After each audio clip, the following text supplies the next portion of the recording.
Your Excellencies, ladies and gentlemen, welcome to the session organized by Business Sweden. Trade and economic ties between Sweden and Central Asian countries are actively developing. One of the priorities for intensifying cooperation is the reproduction of critical metals and minerals in the region to meet the needs of the European economy. The session will examine case studies and development plans for partnerships between Sweden and Central Asian nations and introduce new cooperation opportunities with the major Swedish companies. Ваше превосходительство, дамы и господа, добро пожаловать на сессию, организованную Business Sweden. Торгово-экономические связи между Швецией и странами Центральной Азии активно развиваются.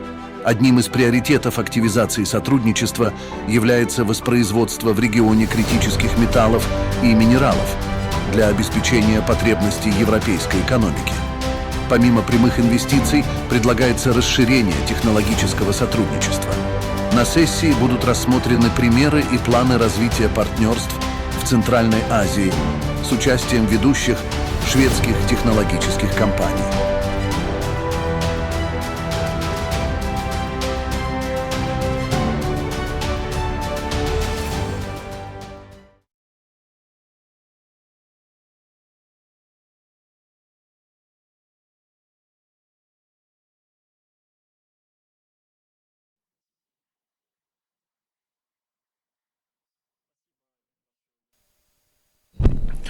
Thank you very much, Mr. Polyakov, and welcome all to all, ladies and gentlemen, Mr. Mamirov, Honorable Ambassador. I am Matthias Lindgren. I am the head of Swedish Trade and Investment Council in Eurasia, Poland, Romania, and Turkey. And on behalf of the organizers of the session, or roundtable as we call it, I'm glad to welcome you all. And I won't talk much about our organization, but I would like to briefly note that Swedish Trade and Investment Council, or shortly we called in English Business Sweden. We are the organization that is related to the Ministry of Foreign Affairs of Sweden, and exists with aims at flourishing of Swedish companies abroad and for attracting investments in Sweden. This platform, in English called Swedish Mining Initiative Eurasia. This is an initiative in mining which presents 7 Swedish companies, of which 2 companies are present here. ABB company, you will learn more from Mr. Slepuhov, and the company Apirok Ferronordic, Ulos Force, a company which is also present here in the room, Roxy company, SSAB, and Auto Construction Equipment company. And this is already 3 or 4 years. Actually, since 2021, we conduct activity in Eurasia. Our platform allows to exchange experience in the area of up-to-date contemporary technologies and innovations for mutual enrichment in mining and metallurgy activity in Eurasia, which applies best Swedish technologies and practices. This year, unfortunately, 3 more companies do not participate, which were previously members to our alliance. Alfa Laval, Sandvik, and Skabina companies. We hope that they will soon join us. And as you might have noted, these are not just Swedish companies, and this is in fact why only three of us here today, not more, because today the largest there is a big holiday in Swedish and Finland. Actually, we have one company from Finland, Roxy, because this is a midsummer holiday today, which is very popular and could be compared with New Year's or Christmas. And this is why we are in a short composition. But since, in spite of that, we're few here, we're ready to answer your questions and contribute to the fruitful discussion. If Mr. Consul Momirov here in this room, I would like to invite him to the stage. Yes, please, Your Honorable Ambassador. Council, please, the floor is yours.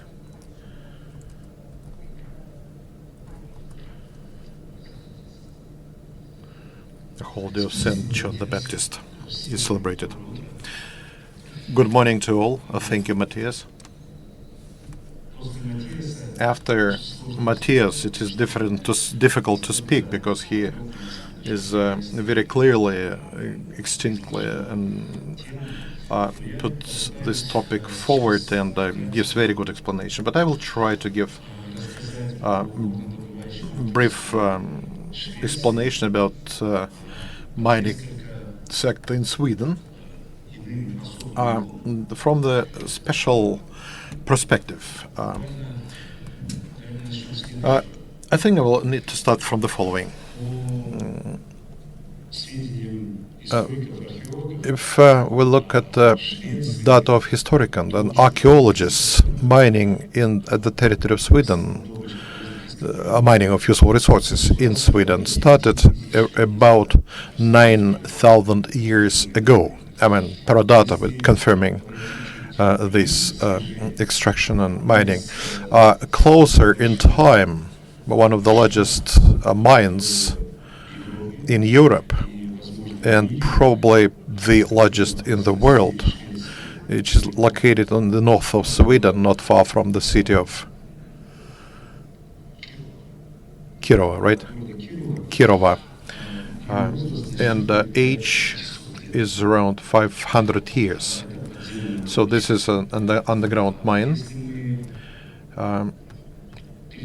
If we now move to the contemporary facts, today Sweden producing 93 to 96% of iron ore in Europe, amounting to 5 to 7% of the world iron production, and this is the current data.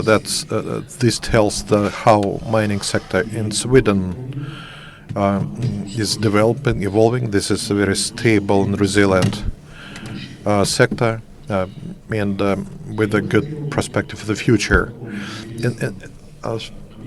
Using this very interesting moment, and I would like to look at this current situation from the other standpoint. Sweden is comparatively small country. It's not large. It could be, in fact, compared with Kyrgyzstan. We are 7 million here in Kyrgyzstan. Population in Sweden is approximately 9, plus minus.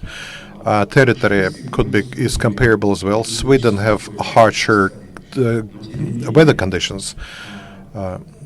It's further to the north, on the one hand. But on the other hand, we have many things in common, our countries, because iron ore is one of the basic of mining and extracting minerals in Sweden.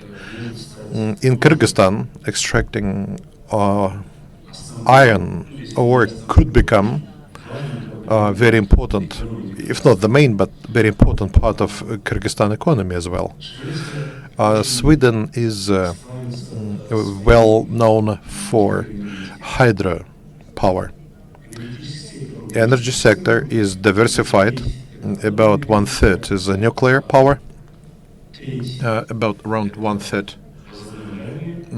is renewable sources. And again, this is probably to have a balance. And and hydropower. In Kyrgyzstan, the largest production currently is done through hydropower.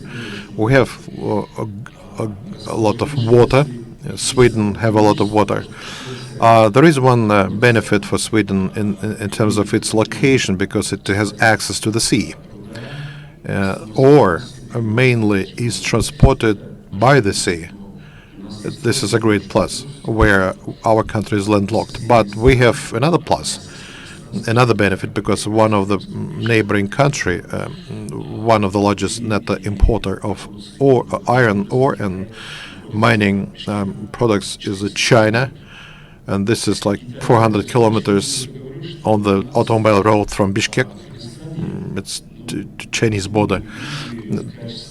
What I'm telling about, that in Kyrgyzstan we could in fact take example, or take a best case Sweden, and to see how our mining industry was developing and evolving in Sweden, and we could learn from that. Moreover, we can learn from Sweden as well in terms of technology use, because Sweden is now, I can say, is a pioneer in terms of green metallurgy. Just a couple of years ago, and within first supply of green iron that is already happening. Green iron is the iron that has been produced without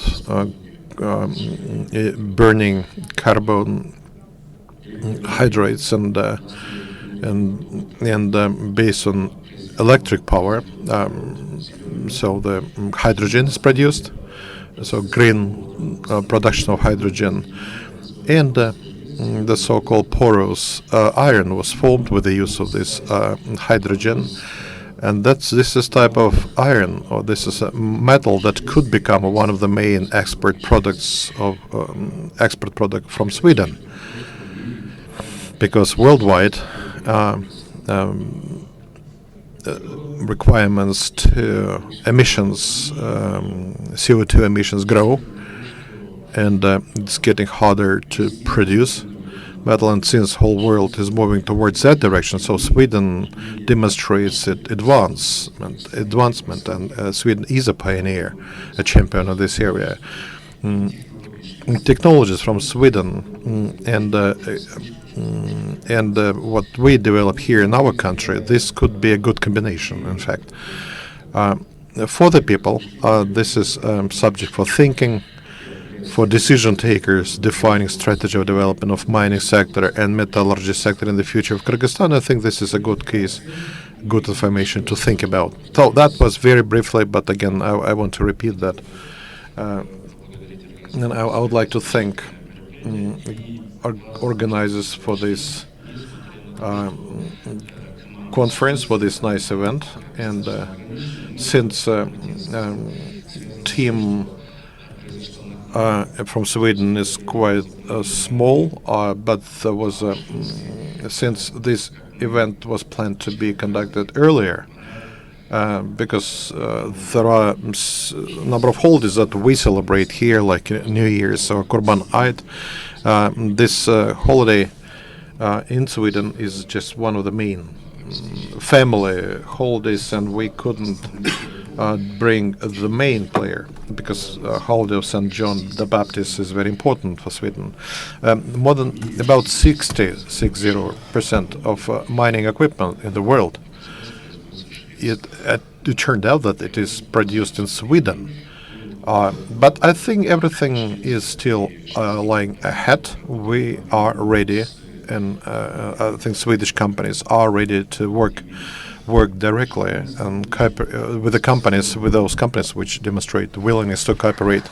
I think we will have a future in this. Thank you.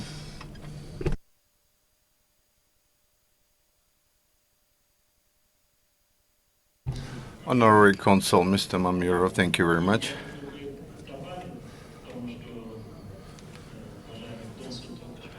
A few words or comments to what our Honorary Council has mentioned. Sweden, indeed,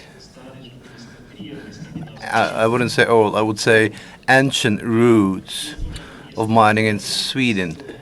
And today we have an interesting parallel with today's event. And in line what has Milan said,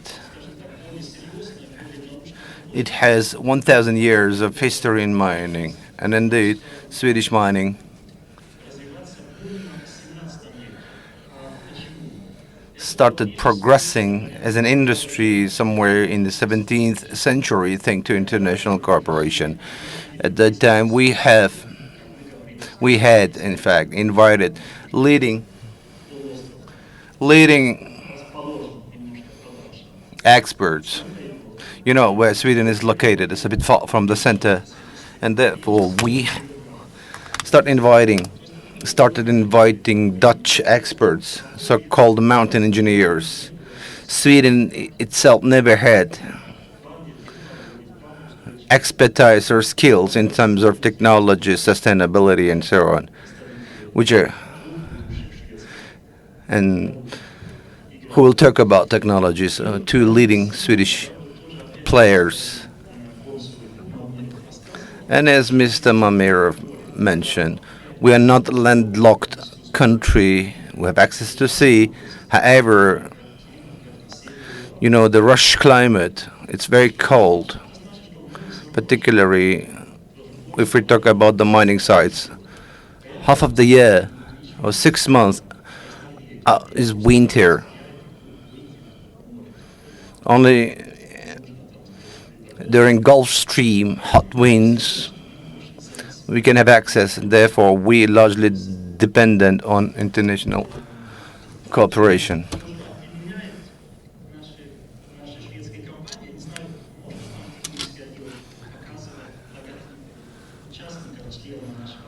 Could you please upload the members of our alliance? Wonderful.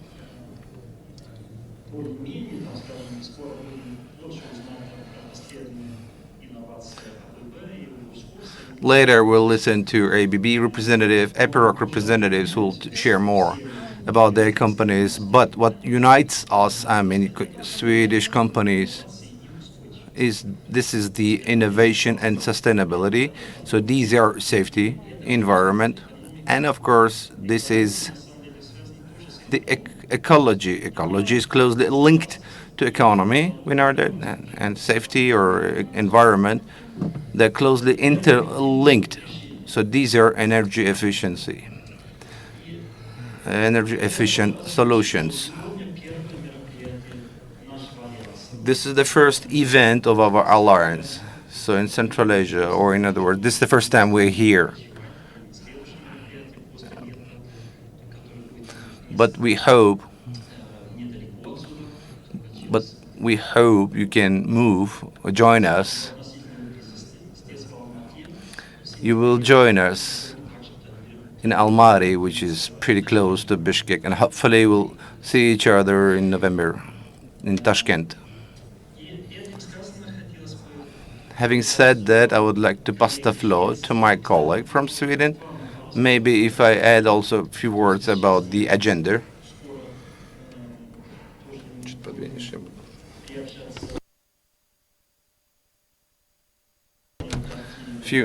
Let me share the agenda, a small review. Review of Swedish mining technologies EU. I would like to pass the floor. He is the manager of innovation and technologies, Swedish Mining Innovations in the north of Sweden. Afterwards, we will have Mr. Slepo Hof from ABB, who is the regional sales manager, who will talk about smart mining and solutions.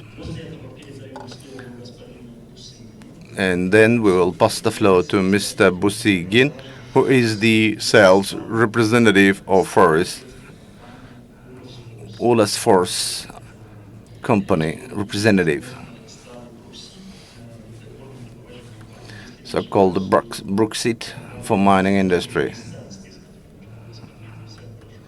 and Olasfors. And you can see the company names on the slide also under the persons. And we have booklets or brochures you can find from first-hand information. After every presentation, we will have, or you can directly ask your questions. And we, of course, highly encourage for very interactive discussions after all presentations. So you are most welcome to ask your questions of interest. In case we won't be able to answer your questions, you can send your questions and we are ready to answer them later.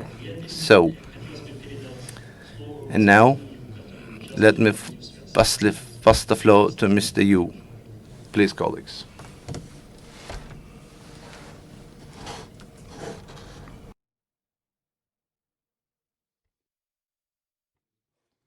Hello, it is a pleasure to be able to join you digitally at MINEX. My name is Lawrence Hui, and I am Technology and Innovation Manager at Swedish Mining Innovation. I was educated in Canada in chemical engineering with a specialization in metallurgy.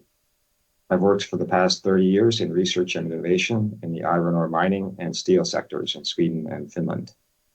And today I will present how we work in the Swedish mining cluster and give some examples of projects highlighting sustainability. Share a presentation.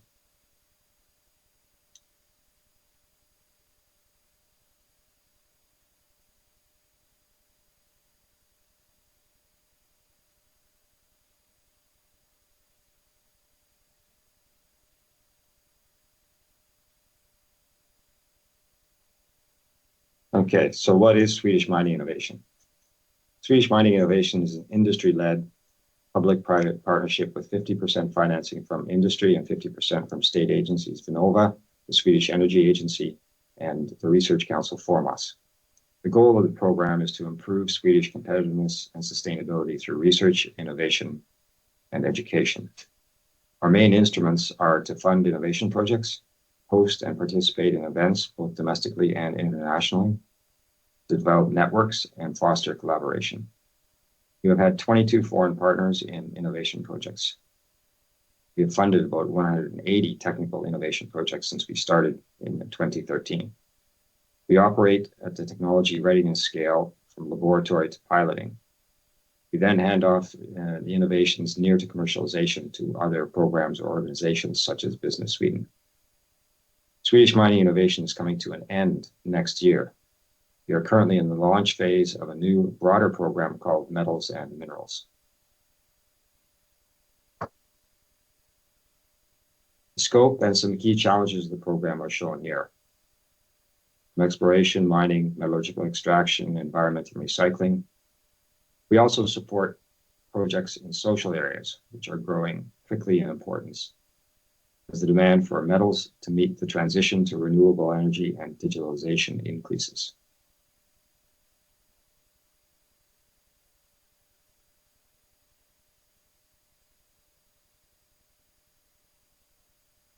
This slide illustrates how we work in the so-called triple helix.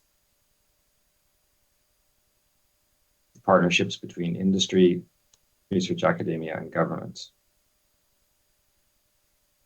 Typically, industry puts in its own resources with personnel time and access to test beds or labs, etc., for a project.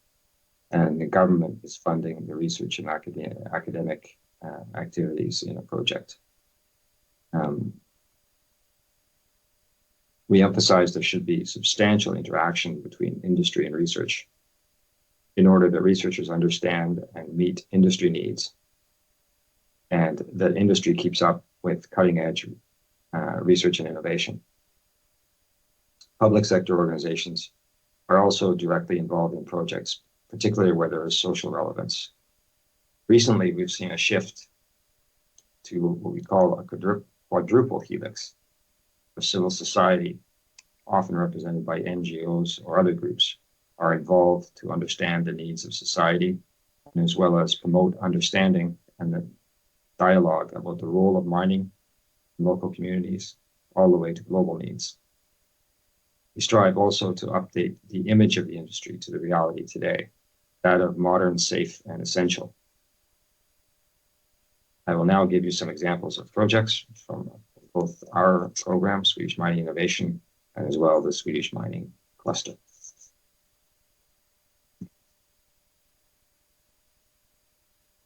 I will start with the large EU funded project, which just ended. It's called Next Gen SIMS, Next Generation Carbon Neutral Pilots for Sustainable Intelligent Mining Systems. And this was a partnership led by Epiroc, together with mining companies from 5 countries, A+S in Germany, Boliden in Sweden, Agnico Eagle in Finland, Oz Minerals in Australia, and KGHM in Poland. And the project team includes technology providers, universities, and consultancies. A strong and broad consortium of partners necessary for each aspect of the project. The objectives of the project were to develop and run pilots for a variety of digitalization and automation in fossil-free technologies. In this cube, you can see the focus areas. I won't read them all here, but please check their website and contact them.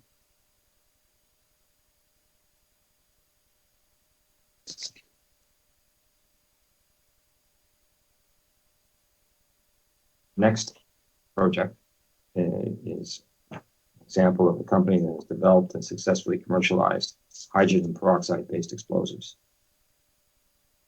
called Hypex Bio. The goal was to replace ammonium nitrate explosives with carbon and ammonia free by using hydrogen peroxide, which can be produced using non-fossil energy.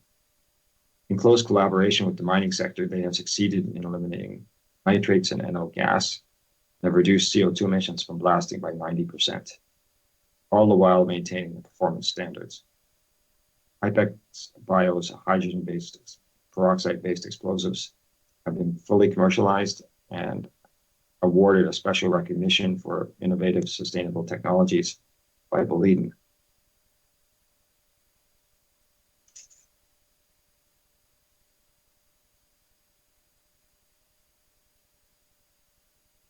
This next example, Accurate Rock Breakage System, ARBS, is one of the largest projects that we have funded and has the potential to be truly disruptive.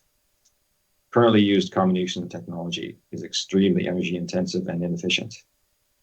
Company Comminution Reimagined, together with its other partners, is piloting milling technology to reduce the energy consumption in crushing and grinding by up to 85%.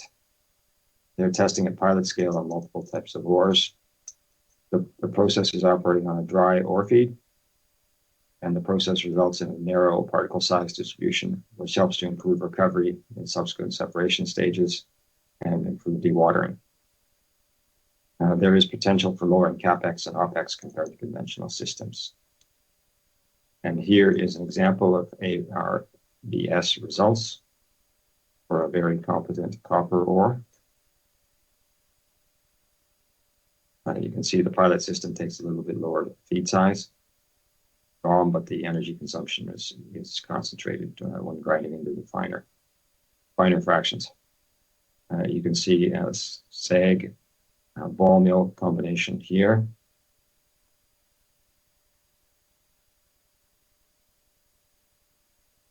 And you can see the very steep curves of the ARBS here.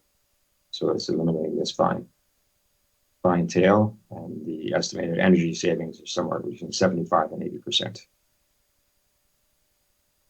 This has a remarkably high potential for improving sustainability with lower energy demand and improved resource efficiency.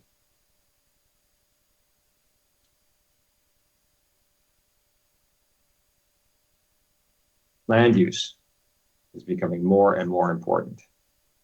This picture illustrates the changes in infrastructure and development in northern Sweden from 1900 to 2015. Agriculture, public roads, forestry roads, communities, hydro dams, mines, now wind turbines, and so on. In particular, these can impact traditional reindeer herding which is a core of the indigenous Sami people's culture. Reindeer migration occurs from the coast in the spring up into the interior, and then back again to the coast in the autumn.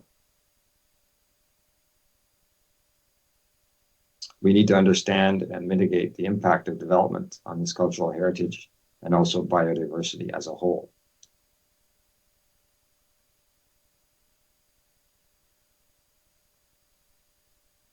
So on that theme, we have this project, which is called Waste to Place, being led by a company called BAST. They are, together with mining companies, universities, environmental consultancies, testing geomorphic waste rock dumps. The goal is to create waste rock piles that will fit into the natural environment and not do this in afterthought, but to include this in the mine design. They've partnered further with a small company called Boreal Orchard that introduces native natural moss, which is the first step in regreening to accelerate the restoration. So on the right, this shows a typical terrace design, which can be unstable and have poor drainage. It does not fit in the natural landscape. And the project is building and testing a geomorphic design here on the left. This is in northern Sweden.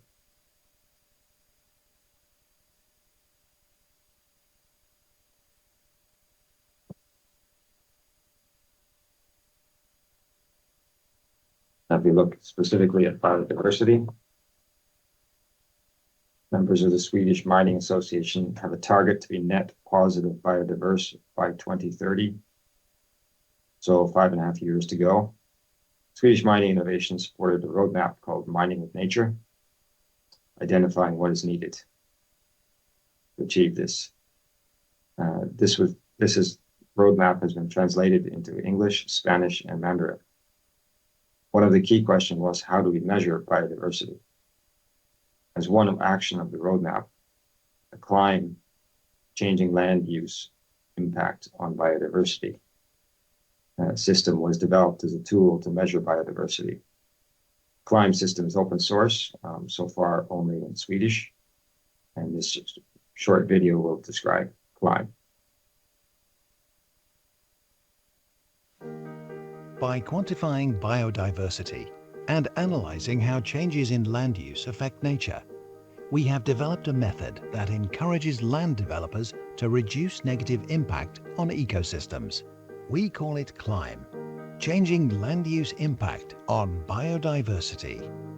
We want to empower businesses, industries, and planners to set targets, take actions, and report KPIs to communicate awareness and positive biodiversity impact. With a key performance indicator, you can assess biodiversity within a specific area, mitigate loss, and communicate the value of nature clearer than ever before. It uses standardized data and expert knowledge to help you plan, prioritize, and factor in parameters for restoration and compensation. For example, strategizing land development by implementing ecological compensation, resulting in profitability for you and for nature. Join us in our efforts to protect biodiversity. This is CLIME.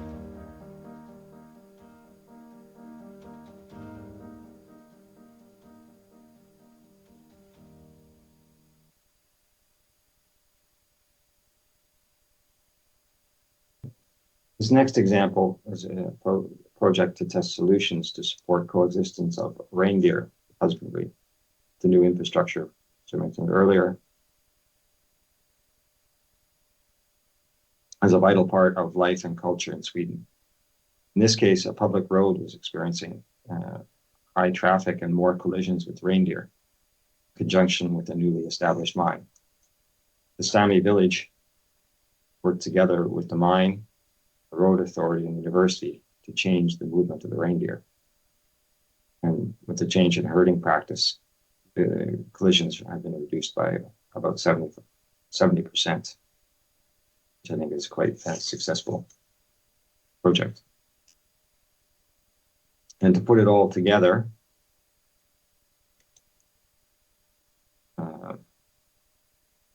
this last example puts sustainability into a financial context. How does ESG, environmental, social, and governance factors affect the value, the net present value of a project? And this is being led by Nordic Strategy Partners. And it's to see if it is possible and useful to incorporate these factors. Project includes mining and recycling companies and consultancies. They have had a broad range of surveys and discussions with different investors, banks, funds, and so on. The project will come with a playbook and a case study by the end of this year. So please stay tuned for the results.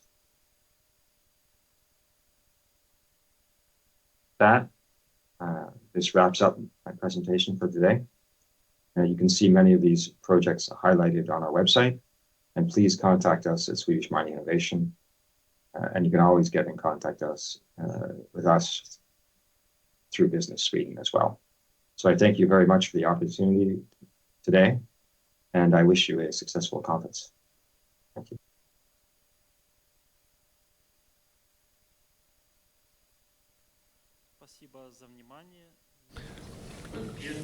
Thank you for your attention. Now I would like to pass the floor to Mr. Slepokhov, ABB Consortium.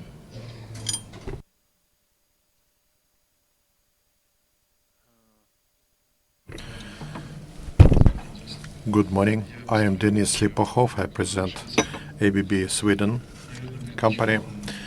Probably before I speak about the solutions we can provide, I would say a few words about ABB company and what we do. As you know, this is a concern that includes two large countries. We're talking about Sweden and Switzerland. Some time ago, part of Sweden company was called ASEA, which was actually back in the last century, joint efforts with the Boehry company from Switzerland.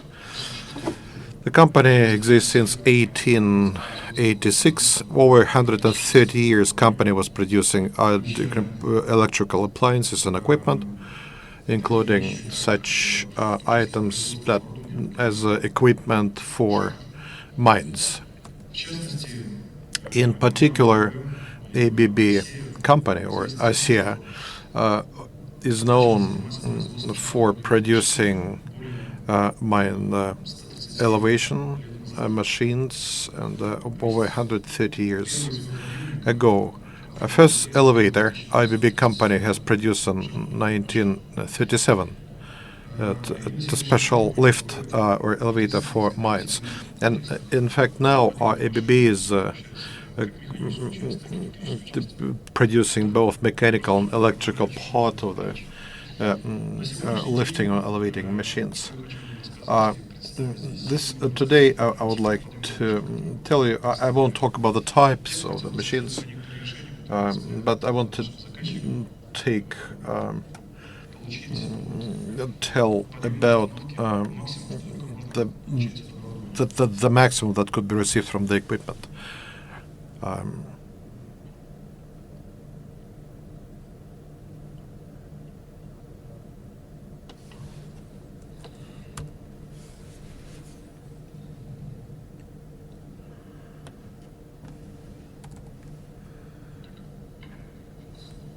Okay, how do I switch slides? Okay, now it works. Sorry.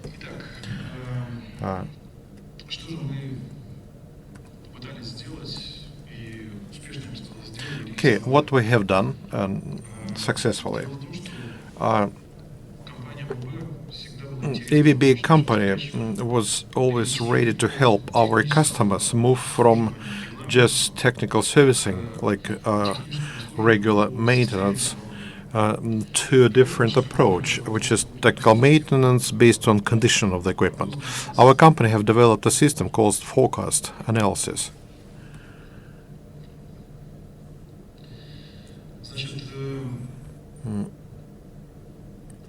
Or predictive analysis.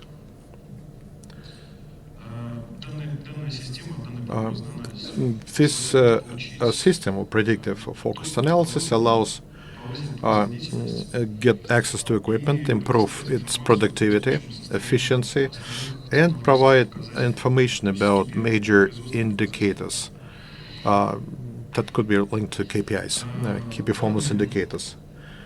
That data is collected and analyzed, and the customer gets information about what he or they could do to make sure equipment works without smoothly and without stops, and how to increase safety, how to identify minor equipment abnormalities that could lead to emergency shutdowns of the hoist, and properly planned just servicing of the machinery.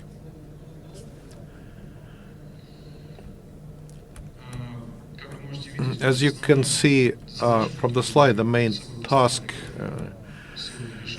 which we address now is primarily to help localize faults of the hoist system. I think majority of you who works in enterprise plants, work with equipment, you probably know that if something fails, you have to quickly define what exactly happened to fix the machinery to make sure it return back to work. But that's one thing, you have to do it quick, but better it is to prevent such failures, and meaning the better plan and forecast works before any failure happens. Just plan and do the servicing in time. So these are actually two tasks that we are addressing now. Okay, how the structure looks. As you might see, we put our controller or control system and on site. It collects information on the operation. It's sent to the cloud. There is a special server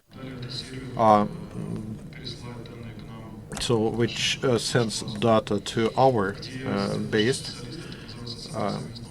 where our specialists are sitting. So this is where our specialists are, and the data allows to get information on current production or performance of the system. If we see that performance is getting worse or something is happening to that, we can check what exactly happens by including our specialists. It's not just the system itself analyzes and gives us information about what happened and gives recommendation what to do, but our specialists as well get in touch with the service and helps to contact the customer and forecast its use of equipment and the proper maintenance to prevent failures.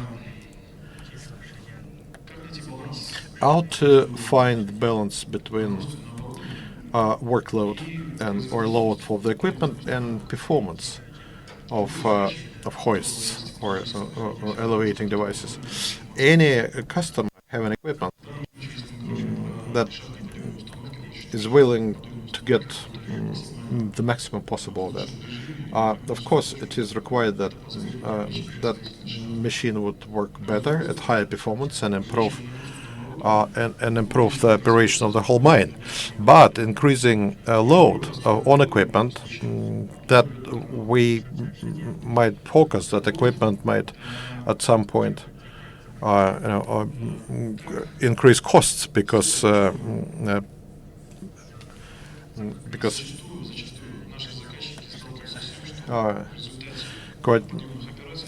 quite often it happens that in the elevating operations there could be unforeseen failure of equipment when it stops operating. In order to focus such events, we have created our system that allows the customer actually see at early stage that something is going wrong and prevent actually the failure,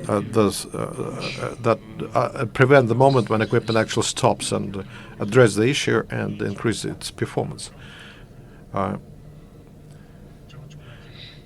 Because the choice was the more it operates, the more load, and the more chances that it gets broken. I think it's not very well seen on the slide. Actually, we don't see anything because it's of the font.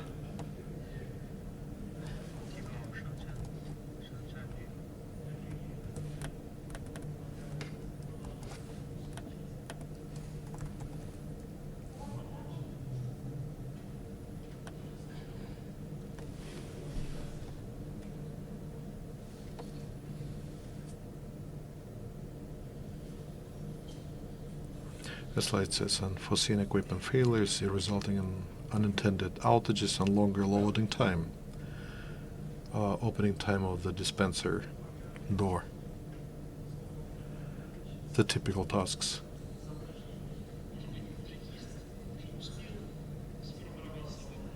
Okay, maybe you have formed your questions to technical part. Okay, let me continue, and we will share the presentation.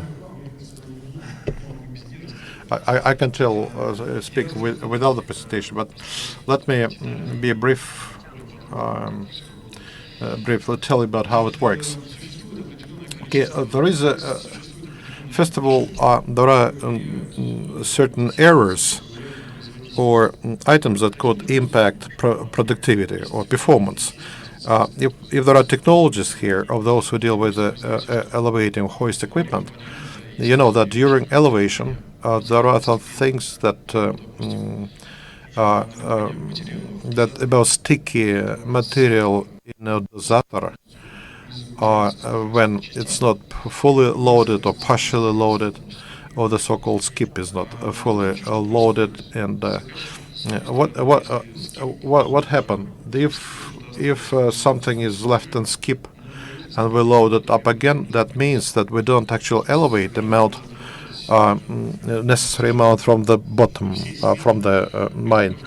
An operator might work the full shift and only by the end of the day see that amount of material delivered in tons is not actually meeting the performance it should have been provided. So it looks like small error, but in fact it's not visible, and sometimes it's not visible or seen for the obvious for the operators. For example, sticky materials in a dosator or on it just sticks there and is not actually empties, doesn't empty, is not going out, and it is uploaded again, but part of that still remain sticky, and this is not actually delivered on the surface. It's one type of error. Or bed opening and cycle increases in terms of time, and again, we talk about a lower productivity and losing productivity. But there are more dangerous cases when, and in fact, that could cause an outage of equipment or failure of equipment. For example, put too much load burden on a skip. That means that more load burden for the engine transformers that at some point could fail. Or it could be even more dangerous sign. For example, brake system, the pressure is wrong. If pressure is too low, that means the pads, the brake pads, they will not fully be attached to the disc, meaning that it's not working as a brake well, and too strong, and so those pads applying itself a force to caliper, in fact, the Polish system, and they lose the traction control. That means if that speed is increased, at some point it may stop, it could not brake. And actually that would cause a serious damage with casualties in the mine. So, but these are parameters that need to be tracked, and there are many of those. Largely,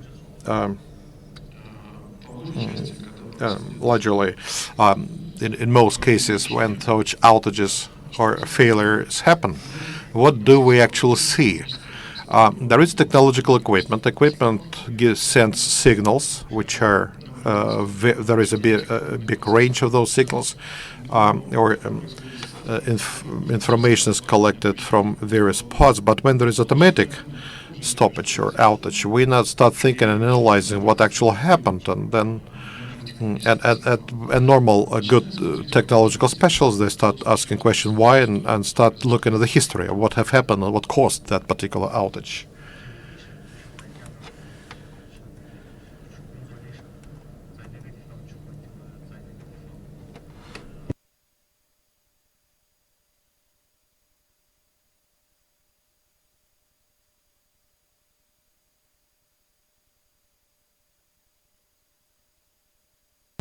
Okay, now what we have done, ABB company, we made a product which actually is helping our customers to analyze those signals. Signals from equipment, data goes to our platform, which analyzes operation of the hoist or elevating machinery. That information is actually allows to improve productivity, efficiency, and safety of the whole operation.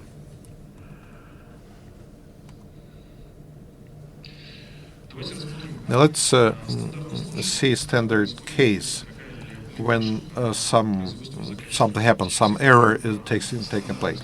A standard case without any system, say for example there is a lifting error, something has worked and system stopped. Then why did it happen? So now we call mechanics, electricians, that those who work with automated machines, who come and start checking why it happened and what have happened. There could be a large number of reasons to that, and willingness to analyze each reason. There could be many reasons. Now, further on, if they cannot just find out the issue, they might call us, and ABB is trying to help to find out what actually happened. And we can connect in remote manner to analyze and see what actually happened. And in this case, for example, we see that outage happened because that the ropes are not working well, but a meter of encoder and on the rod has stopped operation. In fact, it wasn't slippery, but it's just the meter or sensor have went out and the whole system stopped. And this is how equipment works. But to define it, diagnose it, so we that's a normal approach that could happen. I hope the presentation is actually very interesting, and information is very important, so we will send it to you so that you'll be able to read it. So a lot of information come, and based on the combination of the signals, we can actually see what actually have happened. Oh, no, they fixed it. I trusted to my colleague. In fact, now we are talking about the same case when an encoder sensor went out, and we are talking about that issue that could become.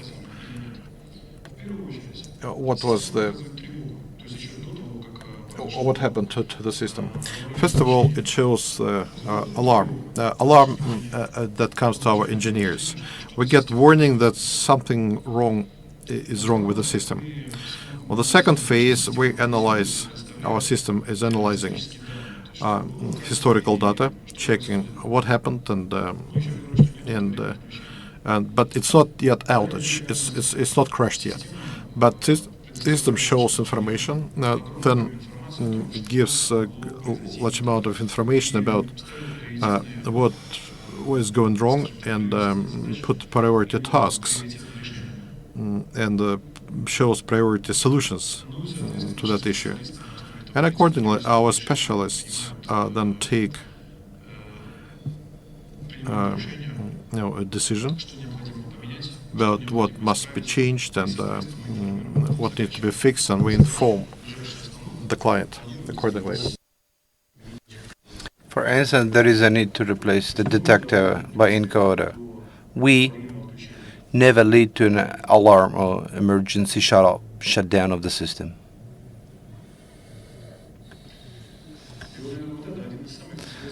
This is one of the most interesting slides. Thank God we can see it now. It is this what our customers are fighting for. What do we see on this slide? Let us assume we have an annual fund of work hours or work time, which is divided into planned or unplanned shutdowns and normal maintenance or operations of the equipment. In this case, and this is the case study, a client is an example. A client has 150 hours of unplanned stops and 200 hours of, and again for maintenance, needs to put on hold the equipment operations to connect the ropes and so on. After the implementation of our software and system, the hours saved on shutdowns, unplanned shutdowns, from 150 hours, we reduced up to 52 hours. And so,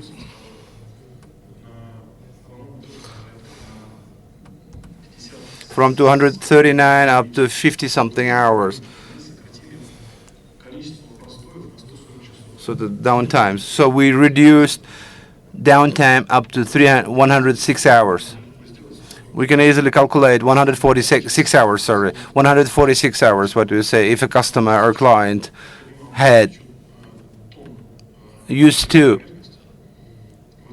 mine 1,000 tons of ore up. So then assume that 1 ton is 250 euros for ore. Savings totaled 35 million euro. This is an additional revenue benefited our customer just simply by reducing downtime. So what is 35 million? It's one set of the complex of facilities or infrastructure.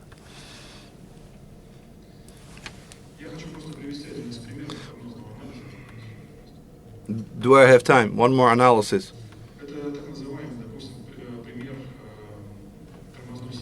Is a clutch system example to call the pressure tracking system. Same as the clutch in the car. Also called the predictive analysis of the brake flow, follow pressure.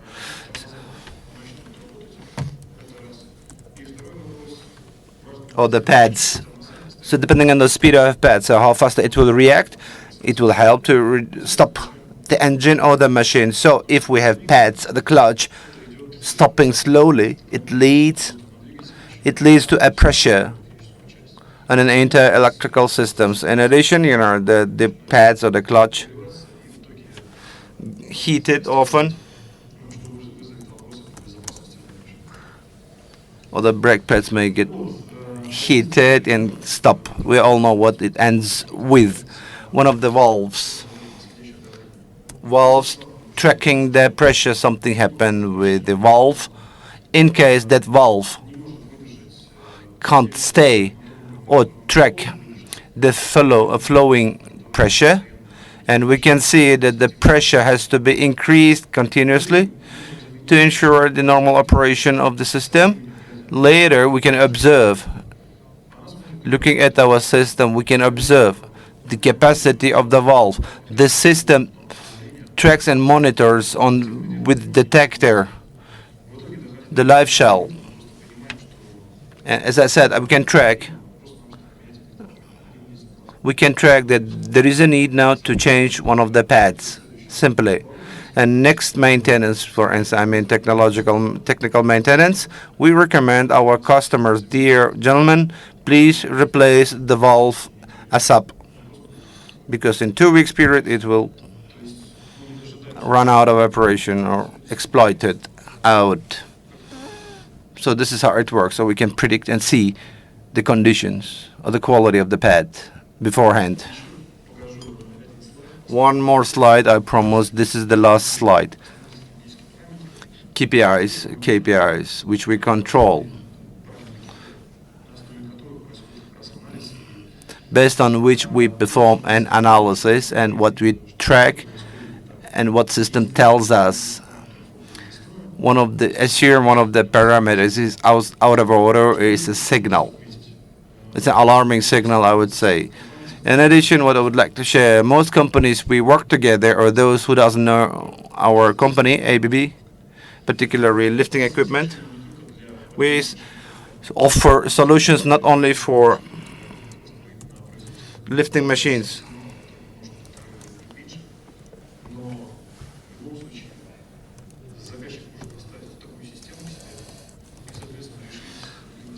So talking about the lifting system, you can decide and choose based on diagnosis of the equipment, I mean the tracking, monitoring the system, and based on preliminary analysis.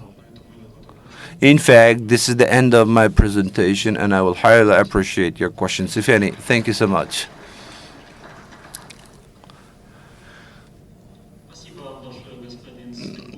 Mr. Slipukhov, thank you very much. Do you have questions now? You will have a chance after the next presentation to ask your questions to this presentation. If no spontaneous questions now, let me pass the floor to Mr. Busigin, Olofsfors company representative.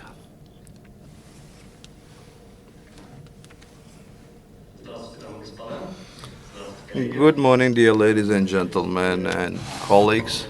First of all, I would like to thank the organizers of the conference to present our products, the products of Olofsfors.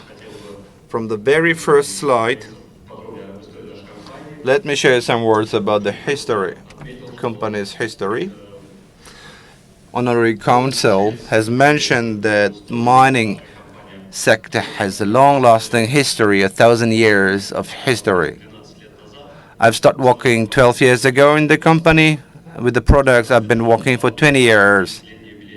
Just 12 years ago, so we celebrated the 250th anniversary of the company. So the company stands now 262 years now from its establishment. We're located in Sweden. We produce steel. We had different stages of industrialization in our company. Certain times in the past we used to craft handmade tools or hand tools. In the mid of 20th century we start working on chains, in particular the production and hardening the chains for rafting, because of the booming in the forestry and timber. In 1975, as you see, we shifted our business. We have merged with System Sweden, acquisition of the System Swedlund, a company with 35 employees, and we start producing tracks for forestry machines. This was the beginning of our timber.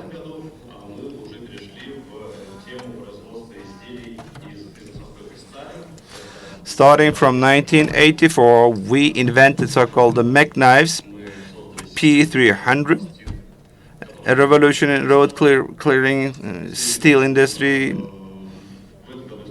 In 1991, we first automated line for production of cutting edges was installed. 2001 and 2, we have start producing first robotic line for the production of trucks for forestry machines and was installed. And later in 17 and 18, in 2002, still we start producing the great and cutting edges.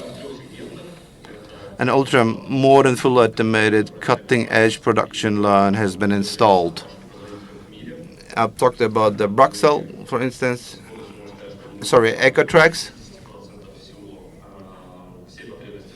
We are the largest company on EcoTrucks, covering 50% of the market share. We know that our next competitor produces 20% and 5% of the market. So we supply half of the global market with EcoTrucks. So the world's first and largest manufacturer, as I said, of trucks. We call it next one is because of Brexit, the most complete range of wear parts, cutting edges, plates. We call it Forest. We, however, more concentrated on producing Shark and Brexit products. These are production lines. Brexit is everything related to cutting edge, plates, profile, stripes, rods. Shark is the widest range of cutting edges for graders and road construction machines for maintaining roads with any type of surface in both winter and summer. So we have started this production line from last year. Shark is one of the widely used equipment both in winter and summer, so-called shark knives, so cutting edges. It can also be used in summertime. Given that we are talking about mining industry, I will talk more about Brexit production line. One of the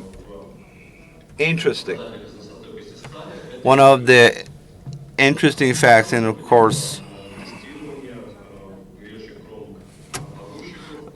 but the steel hardness and quartz content on the you can see the coarse crock doesn't always lead to an increased wear. So you can see a diagram, the density, the hardness. If we talk about quartz, 30% and 400 cover, its hardness will be 2 times less than 500 steel. Therefore, we use the hardest steels, forged steel, We work with raw material mainly. Most products are represented on the market, and it means then we use the hard steel, including from our partners, SSB. So when we produce a product by thermic hardening of the steel, is a process production. So therefore, we work with unforged steel. Without forging, we perform maintenance, mechanical processing, packaging, or holes if needed, and only then we perform thermic forge. Our steel, and you can see our slogan, so-called hardness and strength from edge to edge. This is our slogan as a ready-made product. Few words about the entire production line of Brexit. I will talk about our unique product later. So, next product, so-called lining strips, buckets of excavators, loaders, bulldozers, and so on. You know that technological equipment is used in mining segment, less exploited, or in other words, is less to damage.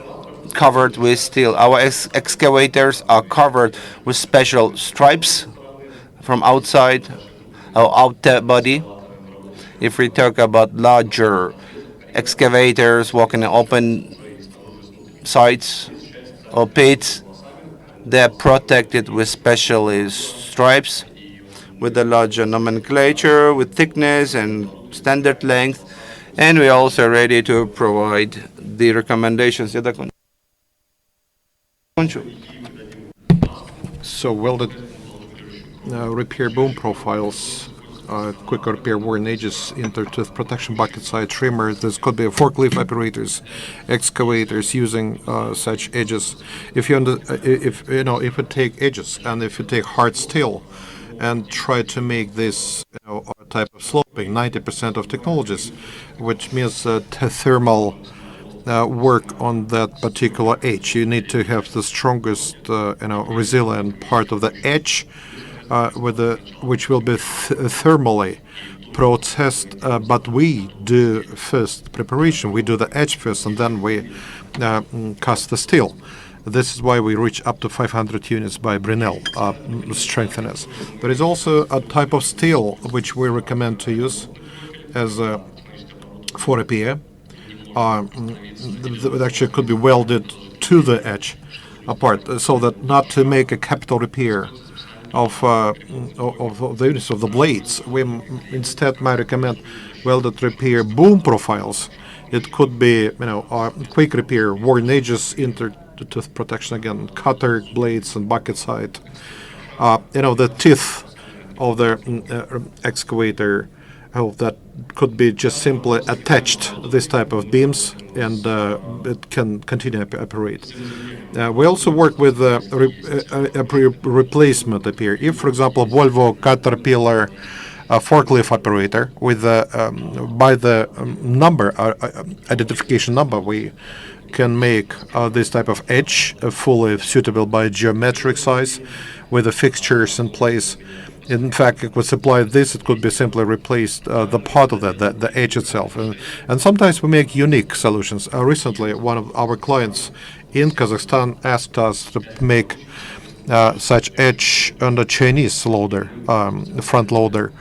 And in fact, we made such universal solution, made universal cutting edge, and that was applied to their machine to improve their quality of their machine.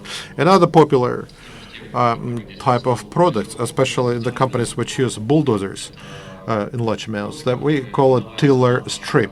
Such profile would actually added to the bulldozer tracks, working with abrasive soils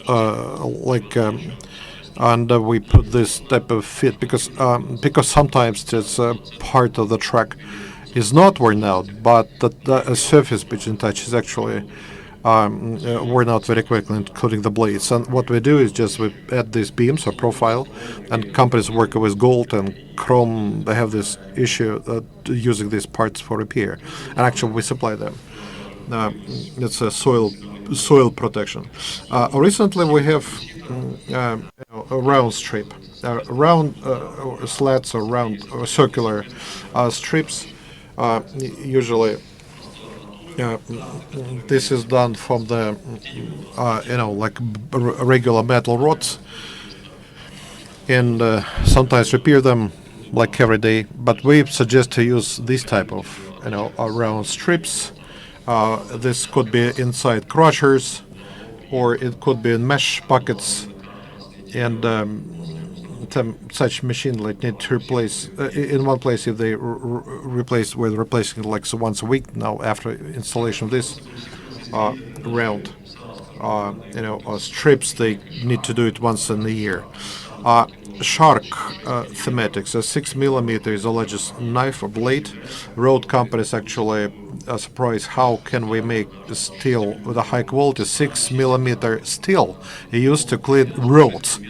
But 6 millimeters is not the size that could be used in mining, of course, where there are larger graders are used. Therefore, Brooksite production, we start thickness starting from 18 and 16 and 75 millimeter thick blades with a 3 meter length, and because such, of course, 6 millimeter or 10 millimeter edge wouldn't work. We're talking about blades for graders. We're talking about thickness, not 16, but 60 millimeters that is required. But another unique product, we call it perforated mesh plates, we call them Shark 600, to underline the effect that this actually stiffness by Brunel is 600. So previous blades we were talking about 500. These ones are sorry, wrong button. These ones 600 units. Mesh blades originally were made in 1884 for graders originally, and now for winter roads in Scandinavia. In fact, only mesh blades are used now, and to put maintenance of the roads. That's actually what it started from, road maintenance. But the same mesh blades started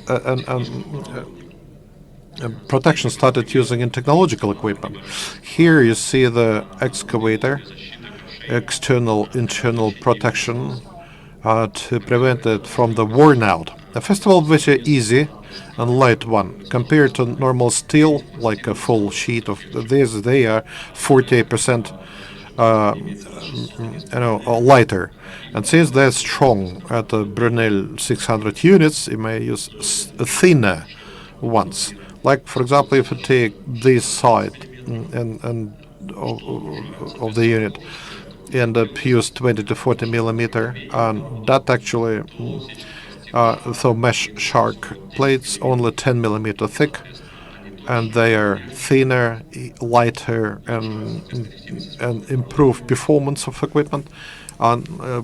Like compared if you put a larger, thicker, more heavier steel parts.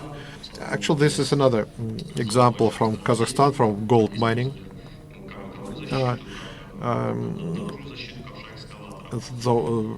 So the bucket of excavator, you see that it was actually restored, and the original place were fixed, but on the top, this mesh,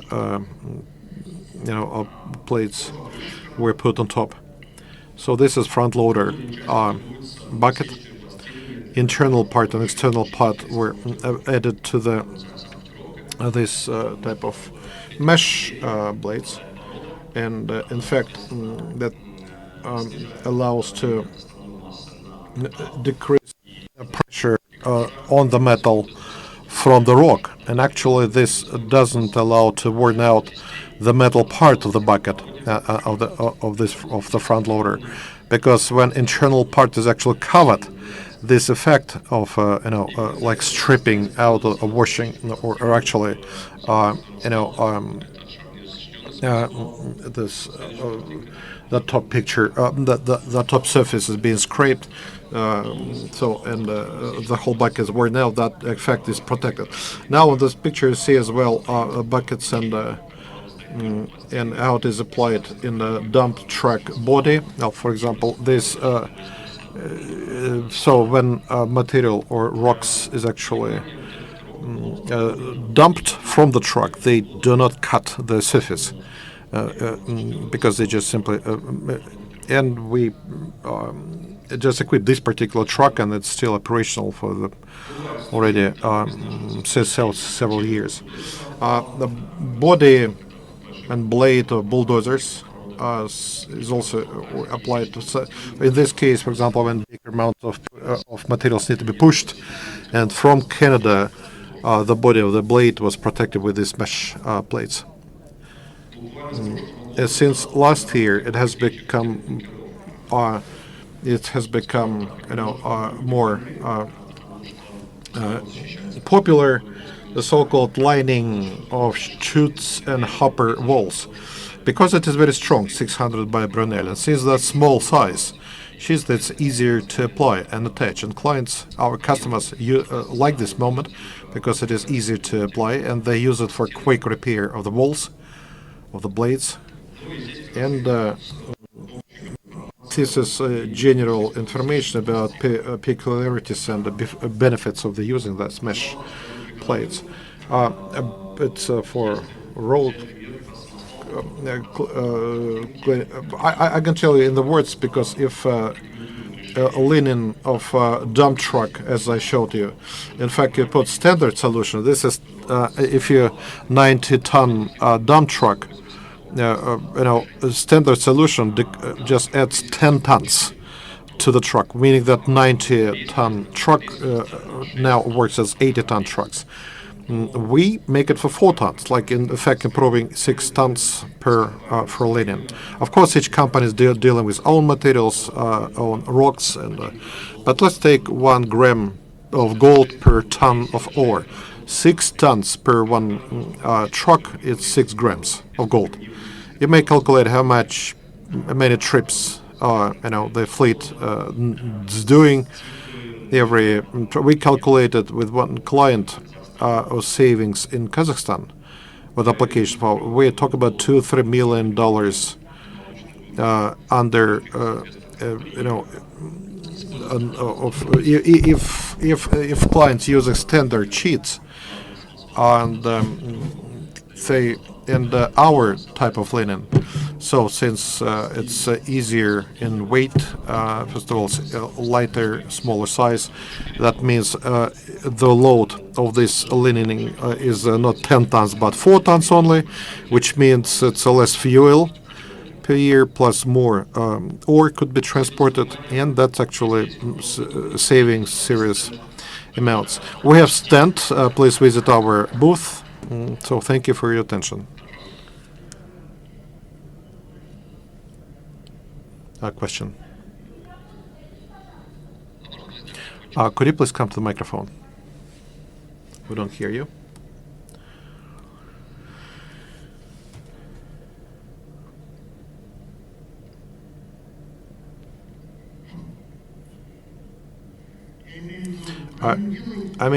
Do you make for enrichment equipment for mills? No. We do all type of activities with flat surfaces. If you talk about special equipment for mills, we can do protection of the walls of bunkers, protecting walls of crushers, like for example side walls with flat materials applied. If you talk about round mills, this is more specific radial elements made of different type of steel, not from flat sheets, but actually this is made on round type of steel elements, but we don't produce them for the round mills. More questions? Well, thank you very much. If you have any questions, please come to us and to our booth. We will talk to you.